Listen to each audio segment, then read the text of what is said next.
Where'd John go? I think he had to have a talk with his accountant. Oh, his accountant. Yes. Mm.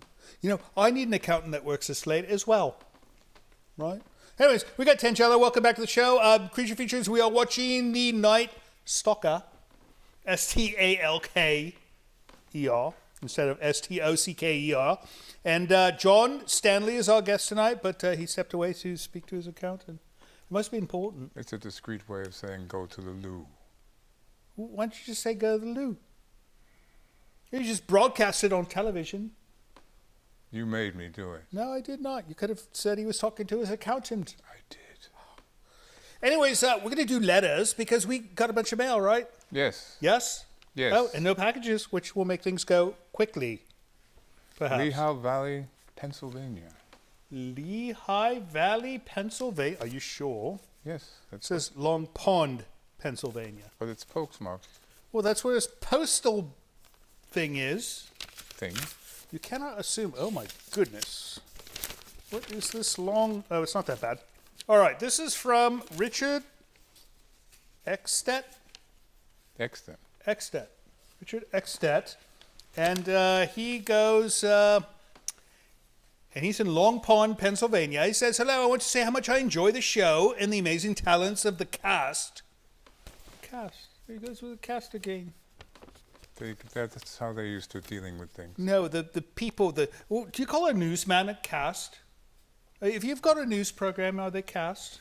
No, They are nowadays. They're not reporters. Presenters. Presenter. Merely presenters. We are presenters who make it work in front of the camera as well as behind the scenes. The show brings back memories of shows like this in my area, New York, as I was growing up watching Chiller Theater on WPIX Channel 9 New York, as well as Supernatural Theater on WOR Channel 9 New York.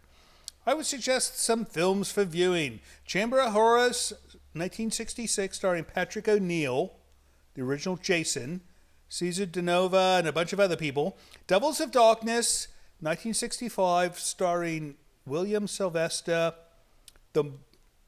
Interesting enough, this was released to theaters in black and white, never saw color until it was shown on TV. That's strange. Usually it's the other way around, right? Color in the theater. The Monster That Challenged the World, 1957, starring Tim Holt. The Jaws of the 1950s. The Naked Jungle, a 1953 George Powell classic of army ants trying to invade Charlton Heston's plantation. Oh, it sounds good. We should try to find that film. I would also suggest for a guest the lovely and very funny Stephanie Beaton. She had appeared in numerous horror films and is a practicing witch who has a great YouTube channel. I'm sure her comments on horror films and her craft would be very entertaining on your show. Again, I would like to say thank you for bringing fun back to Saturday night television. Best regards, Richard. Well, thank you so much, Richard. What was that? Stephanie Beaton. I wonder if she lives around here. I have no idea. No, she probably lives in Pennsylvania. We can look her up on YouTube. You think so? Maybe. Perhaps. Next up, Mr. Livingston. This one is from Tammy Draheim. She spells Tammy with an I. I bet when she signs her name, she makes the top of the I a circle. Or a little heart. Or a heart. Right, yes. Hi, Vincent. Just saw your Creature Feature program on Halloween night on my YouTube TV streaming channel. Loved it. Didn't know California had a program like this. Yeah, we've had a couple, right?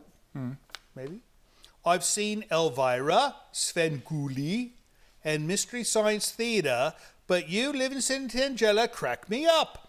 No other shows in your style makes me laugh. I've seen few movies that I've not seen on the other three shows I've mentioned. Keep up the awesome work. Hopefully one day Tangela can at least say a couple of words. Maybe she'll say it tonight. Give us a couple of words. Not a good idea. She just stuck her tongue out at me. No, well, at least she did not burp. Remember that time? I asked her to say something for the audience, and she let out a belch. A very loud one that shook the entire manor. You recall that night? It sounded like an earthquake. It did sound like an earthquake. You know, for such a small beast, she can burp like a dragon. Oh my goodness. All right, here's a long one. I knew this one was coming. All right, this is from our friend Richard Lamas. We know Richard Lamas in Chico, California. Richard, you know I cannot read a letter this long on this program. I've got a movie to show. I've got a guest to bring back in the chair. What are you thinking, young man? All right, what I'm going to do is I'm going to read the beginning, and I'm going to read the end, and I'll read the middle later off when I'm off in the loo. All right. He goes, Dear Creature Features, I've been a big fan and viewer of Creature Features since the Bob Walkin days when the show aired in the 1970s at KTVU Channel 2 during the 1980s when host John Stanley took over. Oh, guess who he's talking about tonight? I haven't the faintest What a idea. coincidence. I even remember a period, if not, I'm not mistaken, when Creature Features aired on both Friday and Saturday nights at one point. I grew up in the East Bay in Berkeley. Even though I was still at grade school age, I felt it comforting to be able to enjoy old-style campy horror movies and sci-fi after watching all the turmoil unfold during that time. And then he's telling a bunch of other stuff, and then I'm going to go to the end, and he goes, again, thank you, Vincent, Mr. Livingston, and the adorable Tangela, and bring Creature Features to a new generation of fans, friends, and family who can all cuddle on the couch while having fun watching campy, scary movies. Can you imagine cuddling with this one? You know what she's got under that dress? She's got knives and pokey things. Pokey thing. Pokey things? No, I think she even carries ignition, like explosive things. Blasting caps, I believe Right, they're blasting called. caps.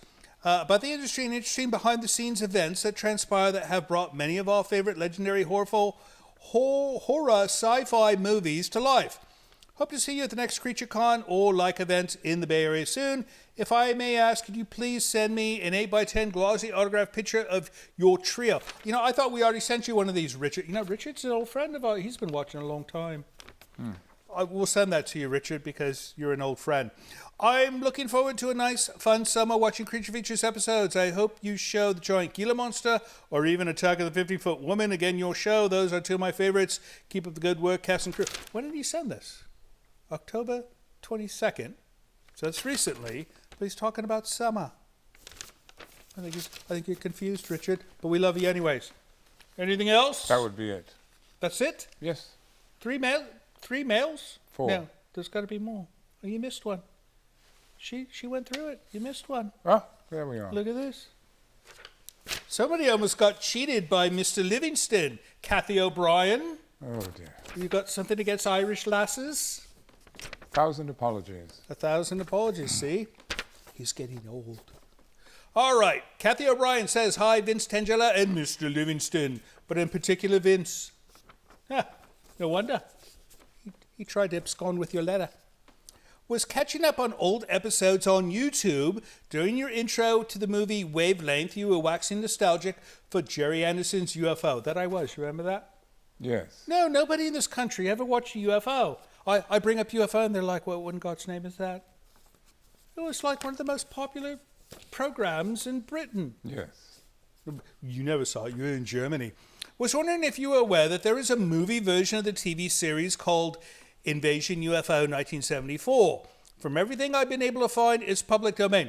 Now, you know, I've looked into this and I've seen it, and it's kind of a confusing thing because it's all based. It's like a fan took the episodes and stitched it all into one movie. So it's like it jumps all over the place. It's definitely not public domain, and I don't think Jerry Anderson, if he's still alive, would even give it to us. As a fan of the series, you'll notice that in trying to fit plot points from 6 episodes into 97 minutes, it's been edited down to the bone. For instance, Colonel Lake shows up out of nowhere during a drill, says one line, gives Straker a dirty look, and then disappears for the remainder of the film. You know, that's what I remember about the entire series, so I don't know if this is unique to this movie. However, all the fun stuff with moon-based skydiver and the rest are there, and it could be a good fit for the show. Take care, Kathy O'Brien. So I have to disagree. The one thing they did not do on this film is use the theme song. Yeah, you've heard the theme song for UFO, right? Vaguely remember No, it. it's one of the best theme songs ever made. It's better than our theme song. Far better. It is. It's true. All right. That's it? Are you That sure is this finally time? it. That Yes, is I'm finally sure. it. All right, that's it for letters. If you'd like to send us one in the email, send it to the address over here. If you'd like to send a package in the mail, unlike what we got the letter in the mail, right? So if you want to send an actual letter in the mail, send it to the address you see here. And if you'd like to send us $10 million, please write to us and we'll send you bank transfer information. So we're going to be right back with John Stanley soon. But first, let's get back to the Night Stalker. This is Benjamin from Huntington Beach, California. Vince, Tangelo, and Livingston, love the show. I found you guys on YouTube. Great job. I enjoy you guys on YouTube every day. Thanks a lot.